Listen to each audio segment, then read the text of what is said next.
Hey, what's up, YouTube? This is Cardboard Coach Neil. It is that time of year where I want to talk about goals. Uh, Last year at this time, it was just thinking about hobby goals. And this year, it's not just hobby goals, but it's also channel goals. So I have been making videos now for a little over 7 months. And when I first started back in early May, I kind of just turned my phone on and just recorded something and put it up on YouTube and didn't really know what my channel was going to be called. Kind of like I'm doing now, just kind of winging it. And it's been a blast. It's everything I thought it would be. But it did get better. I didn't expect to meet as many people as I've been able to meet outside of just watching their videos. There's been a couple of people, a couple YouTube channels that, I call in friends, which is always good, right? There's not too many people, if you're like me, in our immediate family or that high school through college group of friends and beyond that collect. So sometimes you got to find like-minded people through message boards or just seeing guys on a regular basis at card shows like dealers, seeing the same usual faces. But in this case, it's YouTube. So there's been a couple of people. I have been able to meet a number of people with the meet and greets and just being at random things at card shows. But there's been a couple people that I talk to on a regular basis, and we talk about things besides the hobby, which is good. And calling these guys friends, which is always an added bonus, right? The hobby is fantastic doing it by yourself, but it's so much better when you are able to share that excitement and talk the hobby with your buddies. So that's something that has happened, and I got zero problem with that. But yeah, I didn't really know what to expect in terms of everything else YouTube, except so far, yeah, having a blast. And that's really all I wanted to do, was be able to go down to my basement or upstairs in the room and talk to a phone without people thinking I'm acting crazy or not. Oh, he must be down there making a video. So that's what I'm doing. But I do have some goals I want to do for the channel. When I started watching YouTube, it was mostly looking for documentaries, whether it was on a team like the Phillies or the Philadelphia Athletics, but also started thinking, hey, let me look at some baseball card videos. And some of the ones I gravitated to early on were guys that would put out content that was edited with some music, some still photography, and I want to learn how to do that. Can't be that difficult. I'm not looking for masterpieces or Academy Award winning material, but I want to learn how to do that. And so that's my goal for the channel. That's one of two goals. As long as I make one of those videos that I edit, I'm going to learn how to do it. Maybe use a microphone and actually write a script. I hope to have that done soon. So hopefully more of that happens too, if I'm good at it, and we're going to soon find out. The second one is to kind of grow the meet and greet that Ray from Philly and I host. We've had two. The first one in September was very solid, good turnout. The second one was even better. So hopefully that kind of continues, because a lot of the stuff I watched this year involving Strongsville and the National, it was great seeing tables and it was great seeing cards, but it was the trade night. It was I guess for both Strongsville and the National, but it was also those meet and greets and seeing fellow YouTubers. That's the stuff. That's what makes a card show great.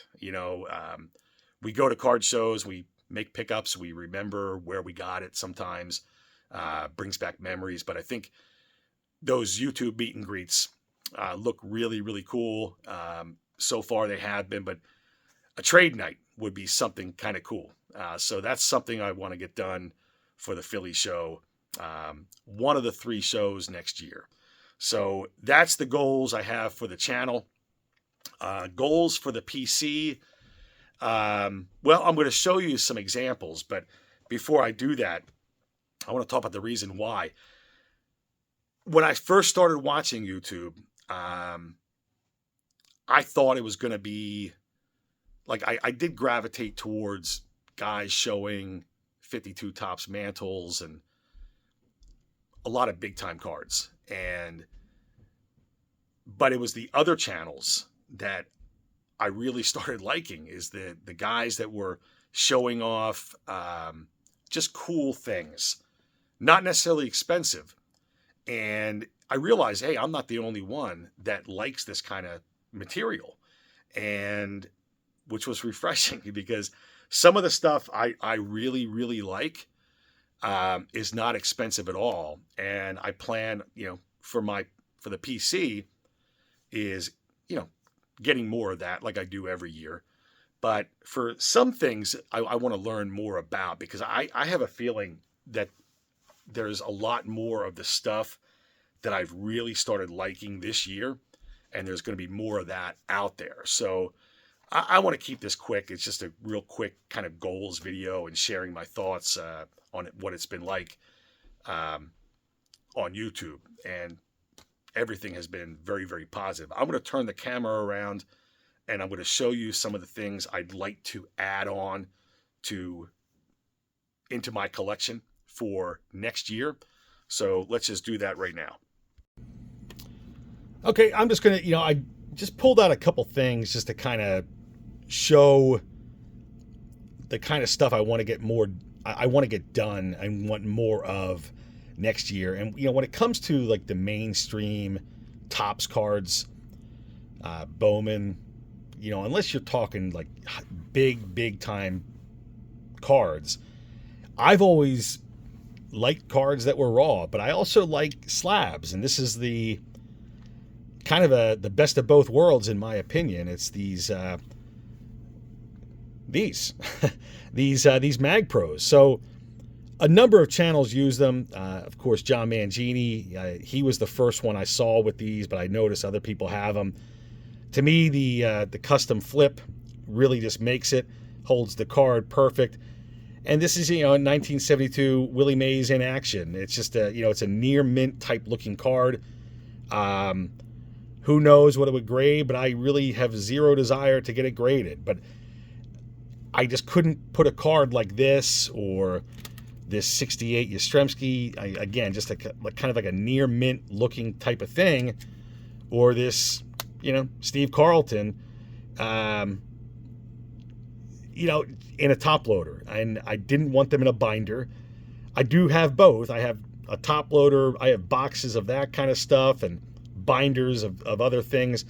But certain cards I just want in a little bit different. But, so looking for near minty looking type of cards, it's, that's something we all do, but I just want to do a lot more of it for next year.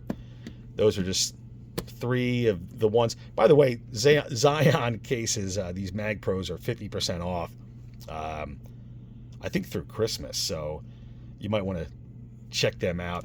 But this is a J Publishing, all right?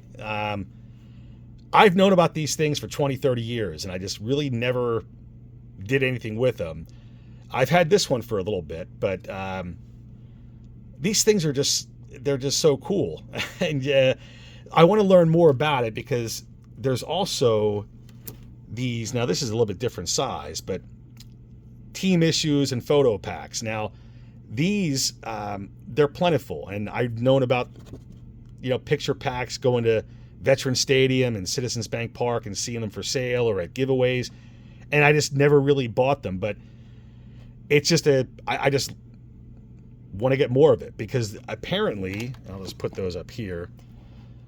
Apparently, a lot of team issue stuff has gone back to the 40s and the 30s. Now, this is Chuck Klein, and this is a 1942 Phillies picture pack. And just a great image. Now, Chuck Klein, in my opinion, does not have a lot of really, really nice looking cards. He's got a couple that I like, but I just love images like this. And these don't set you back. Now, don't get me wrong. I'm still going to be looking to buy like maybe a T206, add a Lajoie or something like that, graded to the collection. But my collection has a lot of this kind of stuff in it.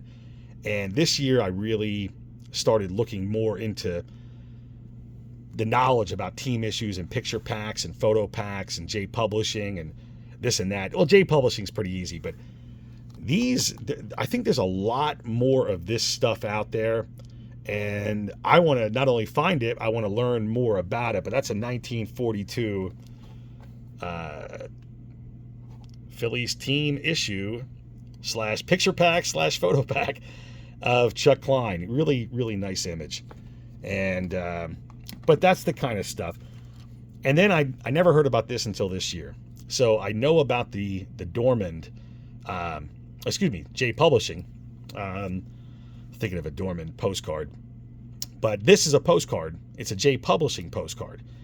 These were issued in 1965. And as you can see, it's a postcard. These things are not worth really getting graded. It just looks fine the way it is. But again, this is the kind of stuff that, in my opinion, for me at least, PCs are built on. It's material like this that isn't going to set you back, but you collect it because you like it, and you collect it because it's affordable. It's not going to cost you anything. So that's the kind of stuff I'm talking about. And let me pull out one more thing.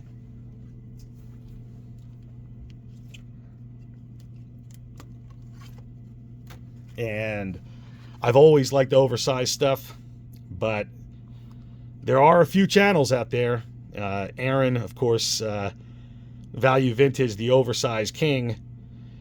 This is the kind of stuff too. I mean, period piece. These are the glossies, not the leather. You got Earl Averill and you got Bottomley, and I was able to get these in a lot. Pie Traynor, Bill Terry. That's a classic pose right there. And of course, Dizzy Dean. Now, a Dizzy Dean card, in a Goudey, is going to set you back a lot of money. But that's just a fantastic pose. So these are the kind of issues, like, getting away from graded is really kind of maybe the biggest goal. I like graded stuff, but getting out of that mindset. And with all the stuff that's going on right now, that's Mickey Cochran. There's a great image of Mickey right there. Should be in a Philadelphia A's uniform, but unfortunately, Connie Mack had to let him go because of pricing. But this is the kind of stuff I want to get more into. As you can see, there are some top loaders out here. I know a lot of guys use Penny Sleever or BCG. I think these are Humongous Horde, which is another great company. And you can get them sometimes in bulk for very, very cheap. But knowing they have all these different sizes and knowing that there are boxes out there that can hold this kind of stuff, oversized, I do not shy away from. So, and never really did for the past couple of years. But that's kind of what I'm looking to get done in my collection, adding more of this kind of stuff. So, hey, listen, the year is almost over. Hopefully everyone has had a good one.